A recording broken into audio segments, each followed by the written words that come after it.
Boa noite a todos. Mais uma vez, Jesus esteja conosco, iluminando a possibilidade bendita de refletirmos juntos e conosco mesmo sobre não apenas todo o benefício que Jesus nos emana todos os dias, mas também das possibilidades que existem para o nosso crescimento, para o nosso rendimento moral. Hoje nós vamos conversar sobre um capítulo muito interessante do Evangelho segundo o Espiritismo, chamado Estranha Moral. Esse capítulo, na verdade, acho que é o 23, é o 23. Tendo em vista que o Evangelho segundo o Espiritismo tem 26, 28 capítulos, se eu não me engano, esse capítulo ele fica localizado no final. E esse capítulo, quando nós lemos ele, fica aquela sensação de que nós não podíamos ter apenas lido. Era essencial que nós tivéssemos tido esse olhar cuidadoso de um verdadeiro estudioso, porque de fato é isso. O Evangelho não é um livro para ser lido, é um livro para ser estudado por nós. Talvez um dos principais do Pentateuco kardeciano a ser estudado, tendo em vista a nossa necessidade de crescimento moral e o conteúdo, de fato, moral do Evangelho segundo o Espiritismo. Estranha Moral vem nos falar da linguagem de Jesus, da forma com que ele conversava conosco. E mesmo ele localizado no final do Evangelho, não tem problema, porque pressupõe que você vai estudá-lo. Então você, ao terminar o capítulo, quando for recomeçar e continuar o estudo, poderá ter essa possibilidade de enxergar com outros olhos todas as parábolas do Mestre Jesus que estejam descritas no Evangelho segundo o Espiritismo, ou mesmo durante o momento em que leiamos o Novo Testamento, os 4 Evangelhos. E eu vou pedir licença para vocês, então, para começarmos as nossas reflexões, como a Neila nos recomendou em nome da espiritualidade, abrindo os nossos olhares espirituais, para que a gente possa se aprofundar na ideia proposta neste capítulo 23, e nos momentos dos nossos exemplos, que possamos nós também buscarmos no fundo da nossa memória espiritual e física os nossos próprios exemplos, porque assim as reflexões ficam mais firmemente fixas, e assim a gente pode, sedimentadas, e assim a gente pode, lá em casa, continuar, lá fora, continuar com esse estudo necessário da moral espírita, a moral cristã. Eu peço licença para a gente ler um trechinho a partir do qual a gente vai iniciar nossas reflexões. Aquele que houver deixado pelo meu nome sua casa, os seus irmãos, ou suas irmãs, ou seu pai, ou sua mãe, ou sua mulher, ou seus filhos, suas terras, receberá o cêntuplo de tudo isso e terá por herança a vida eterna. Então disse-lhe Pedro: quanto a nós, vês que tudo deixamos e te seguimos. Jesus então lhe observou e disse: digo-vos em verdade que ninguém deixará pelo reino de Deus sua casa, ou seu pai, ou sua mãe, seus irmãos, sua mulher e seus filhos, que não receba já neste mundo muito e mais no século vindouro da vida eterna. E ainda o item 9, que nos diz assim: não penseis que eu tenha vindo trazer a paz à terra. Não vim trazer a paz, mas a espada. Porquanto vim separar de seu pai o filho, de sua mãe a filha, de sua sogra a nora. E o homem terá por inimigos os de sua própria casa.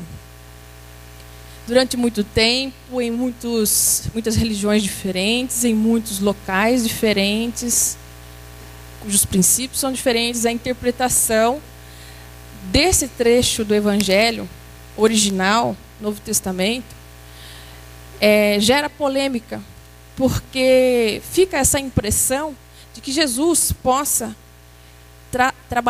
tratar da violência, como sendo o caminho mais adequado em certas ocasiões para resolver muitos dos problemas do mundo. Então, quando ele diz assim, olha, eu vim trazer a espada, não é a paz, não. Esse fogo que vai tomar conta da terra, eu quero que ele se acenda, como se, de alguma forma, ele incitasse à violência. E nós, espíritas, acima de tudo, antes de se pensar em qualquer coisa, cristãos, ficamos com a pulga atrás da orelha. Não é possível que tudo isso que a gente imagina de Jesus, o Jesus brando, o Jesus pacífico, o Jesus meigo, não é possível que de alguma maneira ele queira incitar a violência. Não combina, não bate. E de fato, como eu disse, é necessário que a gente abra os nossos olhos espirituais e veja a coisa como um estudioso da vida, da nossa própria vida, que devemos ser.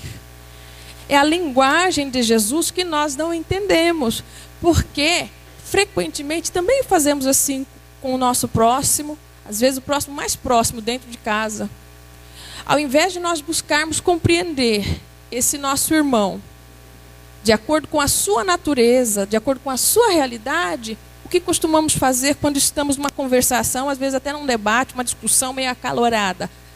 Não, eu vou interpretar o que essa pessoa está me dizendo segundo o que eu acho que ela está dizendo. Segundo o meu repertório, minha história, segundo as minhas condições de interpretação. E isso é um erro nosso, não apenas aqui agora na hora da nossa interpretação da mensagem de Jesus, mas também nas nossas relações.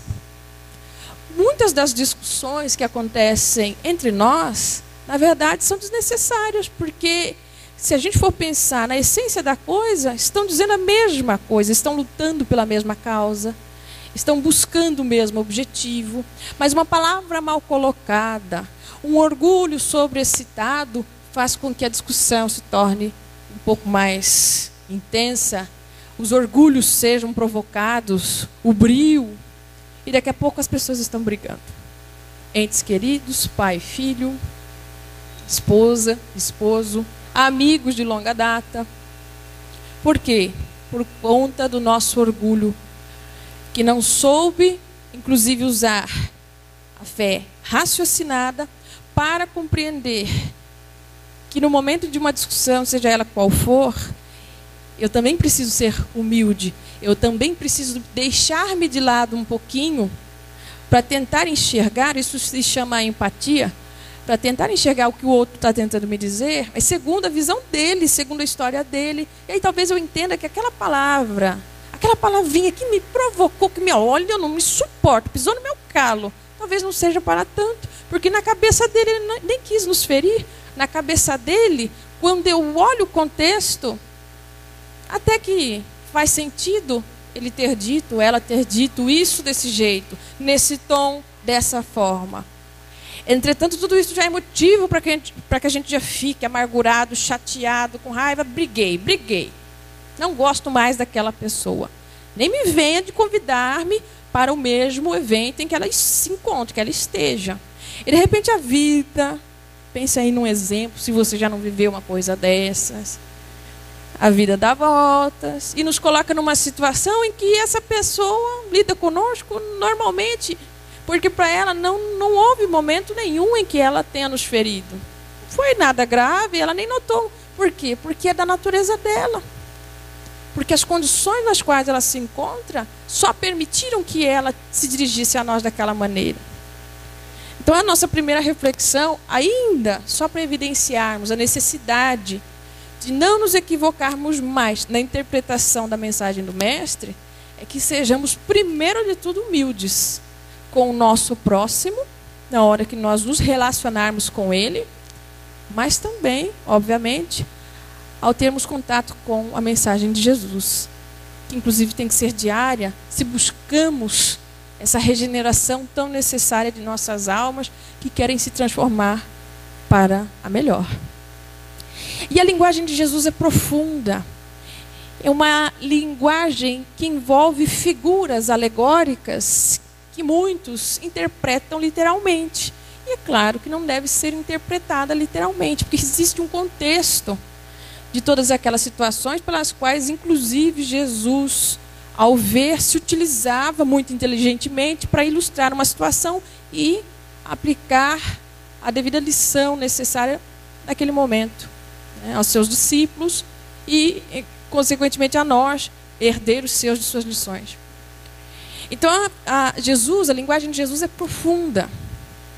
A primeira questão que a gente tem que pensar é a seguinte: como que uma pessoa que passa pela terra, no alto de sua perfeição, uma pessoa categoricamente perfeita, manso, brando, pacífico, em que nenhum ato seu desmereceu essas qualidades, como uma pessoa dessa, ao se utilizar da nossa linguagem escrita e falada, bastante limitada para um espírito perfeito, como esta pessoa poderia ser considerada por nós uma pessoa violenta? Não tem sentido. Não faz sentido eu olhar para ele e ver que ele age exatamente ao contrário da violência, nunca levantou a mão para ninguém, nunca fez mal a ninguém. E agora eu assumo que ele incitava a violência, tem alguma coisa errada. E tem, de fato, a nossa visão equivocada. Nos esquecemos que a linguagem falada, André Luiz já nos menciona isso em alguns de seus livros, a linguagem falada é muito difícil de ser utilizada por espíritos perfeitos para que eles transmitam a nós todas as mensagens necessárias para o nosso crescimento. Vocês repararam que é inclusive por isso que essas pessoas muito sábias geralmente são quietinhas, silenciosas? Quase não falam, né? Ficam na delas. Quando fala também, quando abre a boca, você se surpreende. Não acredito, fulano de tal disse isso. Nossa! Por quê? Porque também a linguagem falada, infelizmente, na fase em que vivemos, nós, cujos espíritos ainda se encontram num estado de imperfeição voluntária, a linguagem falada ainda nos confunde um pouco. Eu falo isso, a minha intenção foi essa, mas o outro entendeu aquilo. Puxa vida. Aí a gente já fica chateado porque não era essa a intenção. E agora eu vou ter que explicar tudo de novo. Olha, chama a pessoa, vem cá, senta aqui. Não é isso que eu quis dizer. E essa dificuldade para um espírito perfeito, com certeza, é ainda maior. Por quê? Porque, no caso dele, as intenções são sempre puras. E ainda assim, quando se trata das nossas linguagens e de tudo que ainda resulta da nossa herança de conhecimento, tem lá suas imperfeições e, portanto, oferece obstáculos para que a lição desses espíritos chegue até nós. Então, em primeiro lugar, nós devemos observar como Jesus agia. E ele nunca agiu voltado para a violência. Então fica claro que ele usou uma figura de linguagem. Fica claro que eu preciso pensar segundo esse espírito perfeito, orientador do nosso planeta. Como ele pensa, o que ele desejava para nós à época e para toda a eternidade, ao longo de toda a nossa trajetória evolutiva. Então a gente começa com essa ideia, essa necessidade nossa de fazermos os devidos ajustes nas nossas interações sociais. Porque o nosso personalismo nos abate muito, nos mina demais as energias que nós deveríamos estar utilizando para compreendermos o próximo da maneira que ele quer ser compreendido e não da maneira que nós queremos ser compreendidos, compreendê-los. Quando Jesus nos diz assim, não vim trazer a paz, mas a espada, em momento algum ele se refere à violência. Porque até o final de sua vida ele não usou da violência que era tão fácil de ser utilizada. Na verdade, Jesus falava da espada. A espada que serve para destruir, sim. Para iniciar uma guerra, uma batalha fenomenal. Mas não essa comum, corriqueira, essa que nós tanto conhecemos. A batalha, a guerra da qual Jesus falava subliminarmente nessa mensagem, neste capítulo, era outra. Era uma guerra para a qual talvez nós não estivéssemos preparados à época e talvez até hoje. Era uma guerra diferente, uma guerra interior. Reparem que de todas as batalhas, talvez a batalha mais antiga e lendária seja a batalha entre o bem e o mal. Sabe por quê? Porque é fácil você assistir um filme e ver a batalha entre o tal tribo viking e aquela outra tribo. Alguém vai lá, mata o outro, extingue, domina, né? Aquelas tribos chinesas e por aí vai, né? Sempre tem um que domina pela sua força bélica, enfim, por alguma superioridade, e assim a guerra acaba com um vencedor. 2 oponentes, um vencedor. Segunda Guerra Mundial, às vezes a gente sempre pensa também o número de pessoas na batalha. Em geral também são 2 os oponentes. Só que daí os grupos escolhem de qual lado ficam. Republicanos, democratas, o grupo do eixo, o grupo nazista, né? Aí você escolhe seu lado. Então são, em geral, oponentes, porque assim eles se confrontam firmemente e o estrago é maior. Um tem que sair vencedor. E todo mundo que se associou a esse, não é? Agora, por que será que essa batalha, vamos mais além, essa guerra entre o bem e o mal, é tão antiga, é tão lendária? Será que por acaso o bem não tem força suficiente, superioridade em algum aspecto para derrotar o mal? Não, não é isso. É porque o bem existe de formas as mais diferentes.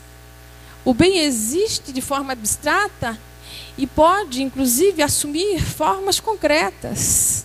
Um presente que você dá se torna o símbolo de um ato bom, provoca esperança naquele que recebeu, provoca autovalorização.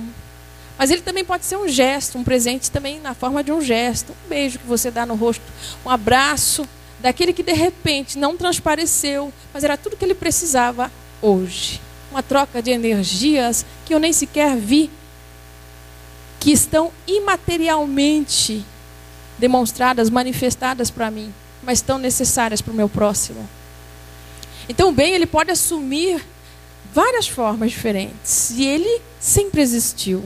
A partir do momento, inclusive, da criação do próprio Deus e da misericórdia dele, no nosso caso, ao nos dar livre-arbítrio, capacidade de decisão, que é uma das formas do bem que a gente pode observar todos os dias em que a vida nos chama para tomarmos, desde as pequenas decisões. O que eu vou vestir hoje? A grandes decisões. Meu Deus, eu vou ter que largar meu emprego?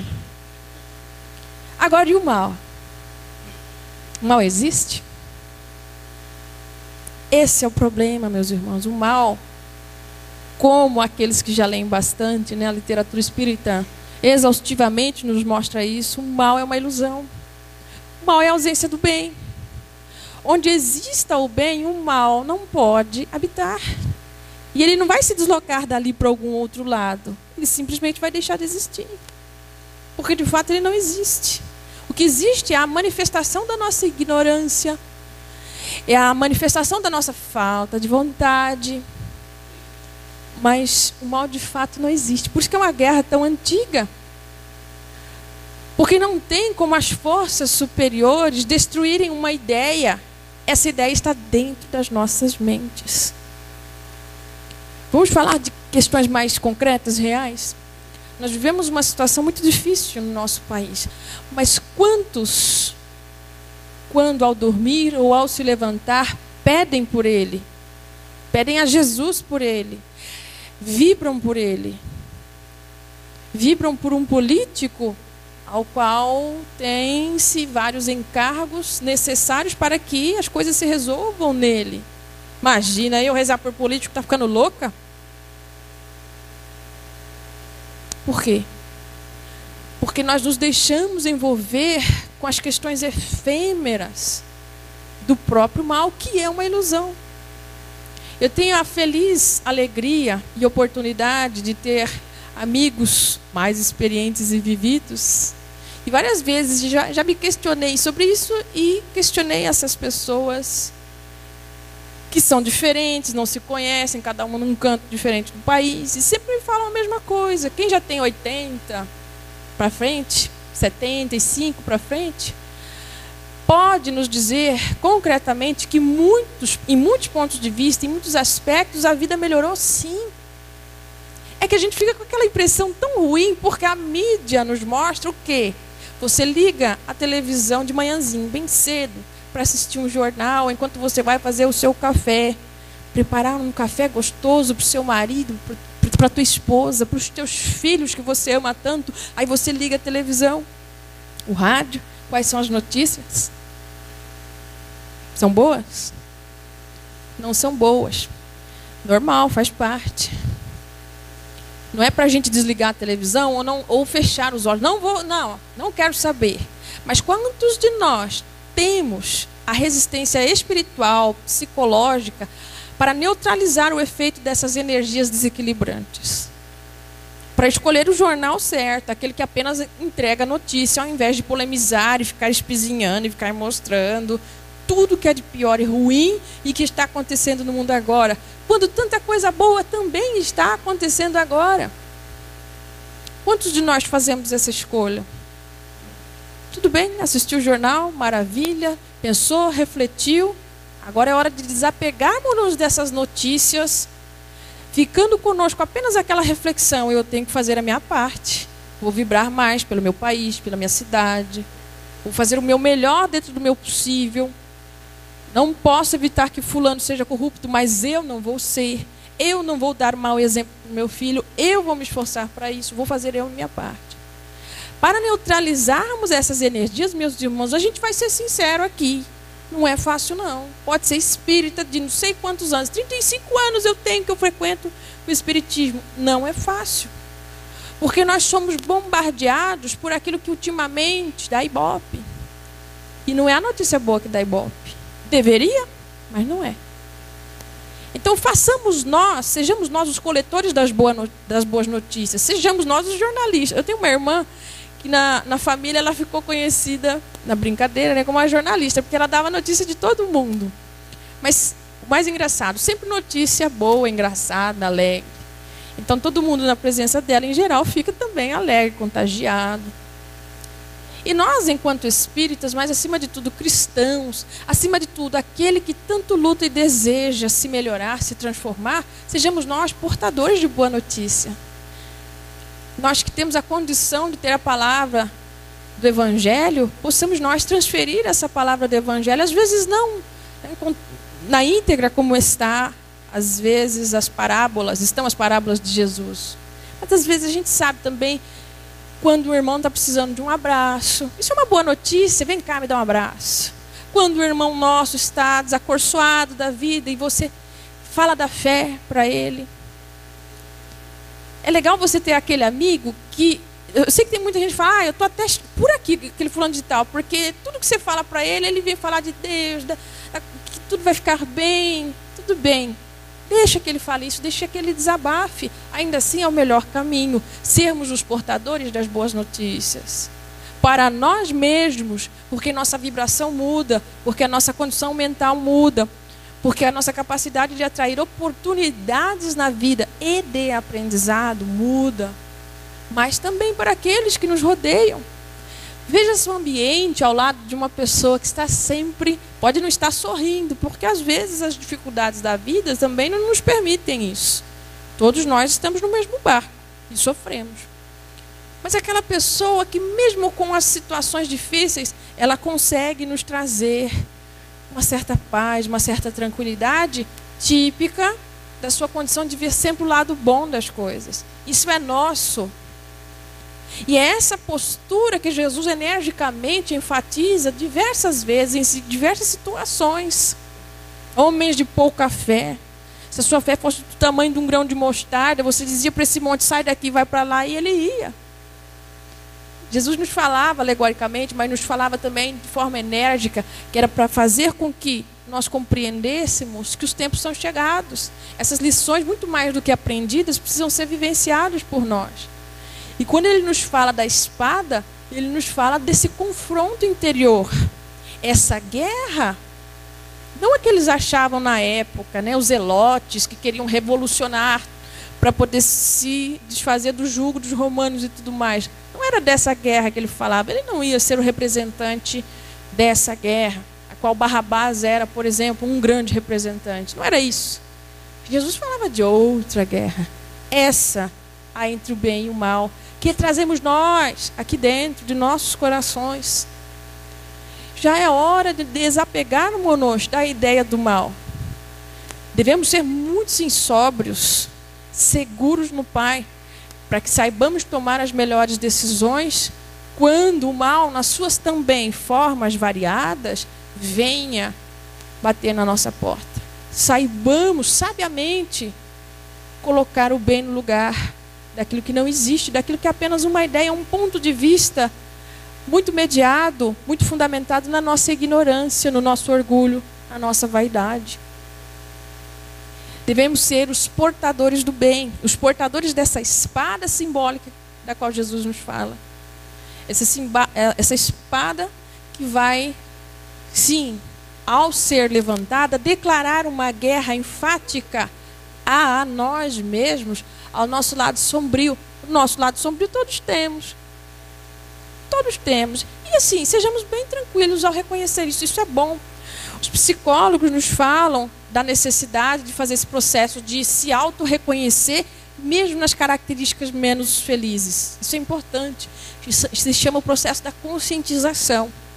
E a base disso é a seguinte: se você não se lembra, porque esse saber é algo muito amplo, nem por definição, mas se você não se lembra que você tem uma limitação, que é o orgulho, como é que você vai colocar no lugar do orgulho a humildade? Uai, você não sabe, você não tem consciência disso.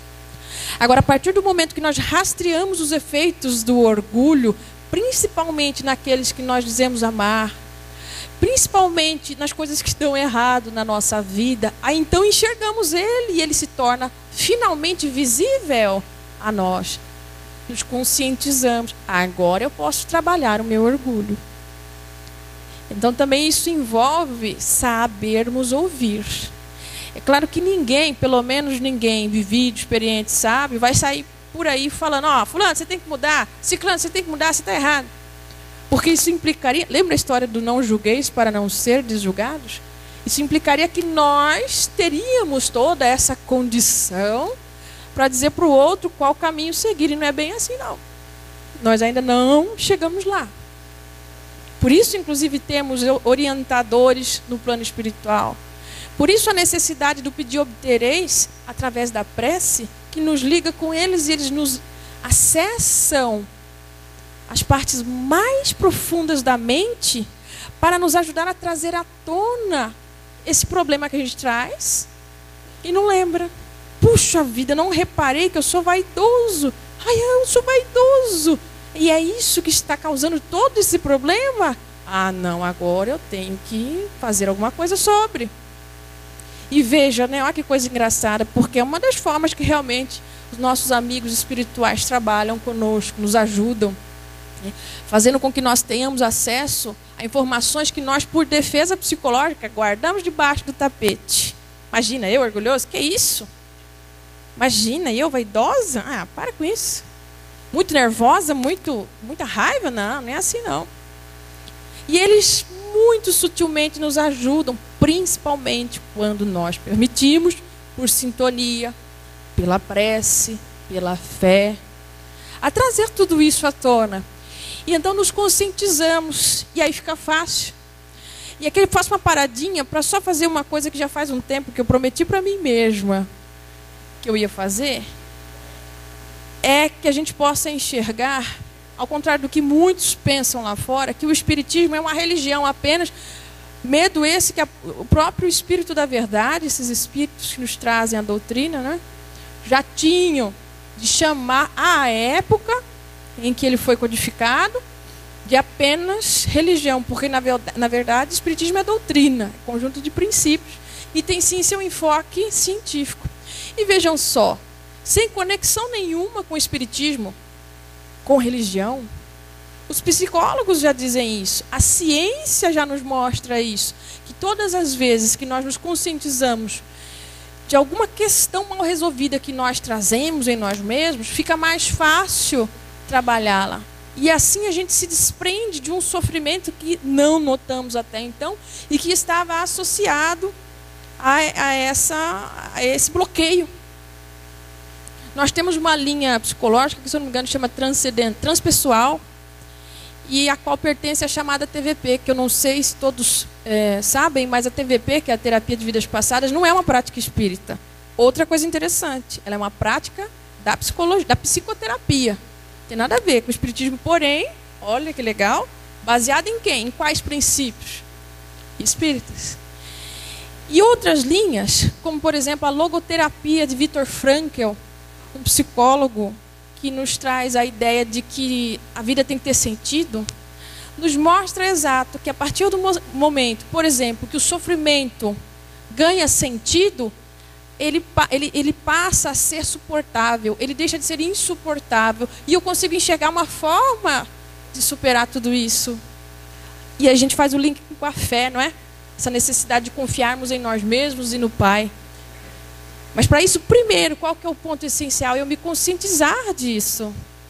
Viktor Frankl, inclusive, foi aquela coisa que a gente fala, né? Como é que é a vida, como é que é a providência divina. Defendendo a ideia do sentido da vida e de que após, por exemplo, passarmos por uma dificuldade emocional muito grande, conseguiríamos suportar os traumas ou os bloqueios que assim o trouxéssemos dessa situação. A partir do momento que eu entendesse a necessidade de dar um sentido, de me conscientizar da causa desse sofrimento, ele vivenciou tudo isso na pele, após ter lançado essa teoria. Então ele lançou a teoria e vivenciou a situação ao mesmo tempo, não é? E inclusive ficou muito famoso, ganhou até aqueles títulos que a gente frequentemente vê, honoris causa, né? Aqui no Brasil, por exemplo. Ele passou por uma situação muito traumatizante, porque quando ele ainda estava se desenvolvendo na sua teoria, já formado em medicina e tudo mais, muito conhecido na sua área, iniciou-se a Segunda Guerra Mundial. E ali ele, já casado com uma enfermeira que trabalhava no mesmo hospital que ele, a sua esposa estava grávida, e nos campos de concentração, ele passou por 3 campos de concentração. Foi feito um aborto proposital na esposa. Também, como outros vários judeus, ele era judeu, da sua família foram presos do campo de concentração, torturados e mortos. E acreditem se quiser, somente ele sobreviveu. E a partir daquele momento, muitos no mundo que o conheciam, o seu trabalho, passaram a acreditar que ele desistiria de tudo aquilo, porque é um teste, não é? É um grande teste. Ele foi devidamente colocado à prova.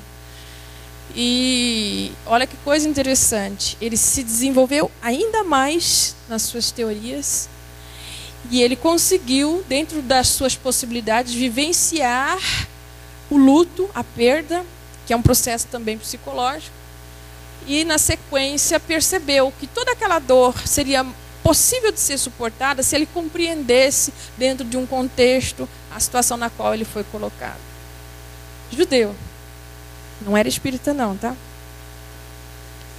E aí ele baseou sua teoria em 2 questões principais.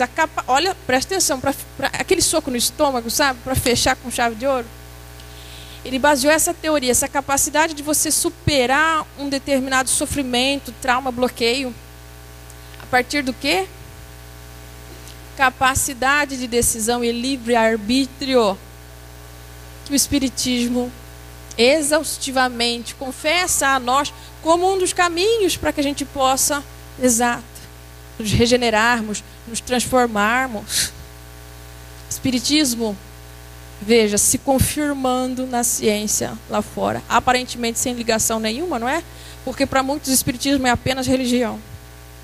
Eles se esquecem que, na verdade, nesse tríplice aspecto de filosofia, religião e ciência, o espiritismo vem como uma forma consoladora de compreendermos a nós mesmos e podermos trilhar o nosso caminho mais seguros, mais tranquilos, mais serenos, desapegados desse confronto com o outro, que não precisa de confronto nenhum.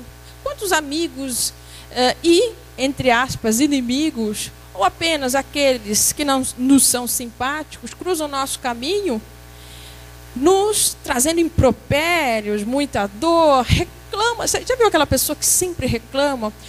E aí nos provoca, né, aquela sensação ruim e pensamos em nos afastar dessa pessoa. Quando, na verdade, o processo era todo o contrário. Porque tudo que ele precisava não era um confronto. Olha, para com isso, tem que parar de reclamar. Por isso que você não sai dessa situação. Esse confronto talvez seja pior para essa pessoa. Porque o verdadeiro confronto, veja que os Espíritos já nos ajudam a fazer. É o meu confronto comigo mesmo. É esse o qual Jesus falava. É com esse fator totalmente inexistente, ilusório, que é o mal. Eu tenho sim meu lado sombrio, tenho que assumir para mim. Mas todos os dias, quando eu olhar no espelho, eu tenho que ter consciência de que esse meu lado sombrio, motivado pela minha ignorância, minha falta de vontade, minha invigilância, vai tentar vir à tona, sobrepujar tudo de bom que eu tenho. Mas por isso também da alegoria do levantar a espada. Quando a gente vai para a guerra, levanta a espada, dá aquele grito e vai, não é? Porque todos os dias nós devemos olhar para nós mesmos, seja no espelho ou mentalmente, e levantarmos essa espada do confronto para colocar o mal no seu devido lugar. Eu não sou o mal. Eu não sou o má. Ato nenhum meu hoje será corrompido, porque eu vou dar o meu melhor, eu vou fazer o meu melhor. Jesus dizia que ele queria mesmo que esse fogo se alastrasse logo de uma vez, porque assim poderíamos entrever tudo de bom que esse campo maravilhoso do nosso coração, esse campo divino dos nossos corações, tem para nos oferecer a nós, porque devemos nos amar em primeiro lugar junto a Deus, mas também ao próximo. Num segundo momento, e por tabela, ao próximo. Se eu estiver bem com essa luta que eu travo todos os dias, você vai ver. O esposo, a esposa vão notar. Nossa, fulano parece que está diferente. A irmã, difícil de lidar. O irmão, danadinho, chato, difícil. Isso para a gente vai virar fichinha.